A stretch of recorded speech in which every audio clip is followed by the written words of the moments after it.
Assalamualaikum warahmatullahi wabarakatuh. Saya Muhammad Fikri Gipari. Saya di sini ingin menyampaikan tentang sila ketiga yaitu Persatuan Indonesia dengan tema apakah semboyan Bhinneka Tunggal Ika sudah terimplementasikan di Indonesia atau belum.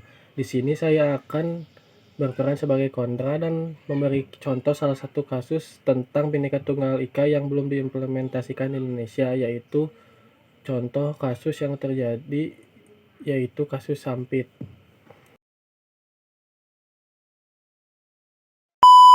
Kasus Sampit adalah peristiwa kerusuhan antar etnis yang terjadi di Pulau Kalimantan pada tahun 2001.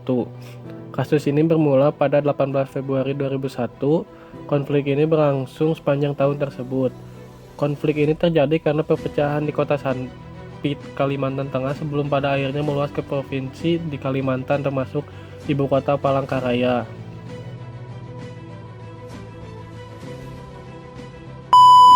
Konflik ini melibatkan dua buah etnis antara suku Dayak asli dan warga imigran Madura.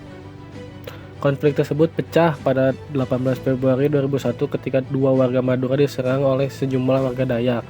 Konflik ini mengakibatkan lebih dari 500 kematian dengan lebih dari 1.000 warga Madura kehilangan tempat tinggal di Kalimantan.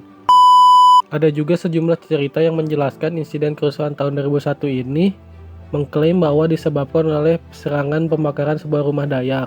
Umur mengatakan bahwa kebakaran ini disebabkan oleh warga Madura dan kemudian sekelompok anggota suku Dayak mulai membakar rumah-rumah di pemukiman Madura. Dan ada juga 100 warga Madura kepalanya dipenggal oleh suku Dayak selama konflik ini. Suku Dayak memiliki sejarah praktik ritual pemburu kepala atau yang disebut ngayau. Dampak dari konflik Sampit ini adalah pembantaian membuat militer dan polisi sulit mengontrol situasi di Kalimantan Tengah. Pasukan bantuan dikirim untuk membantu pasukan yang sudah ditempatkan di provinsi ini pada 18 Februari.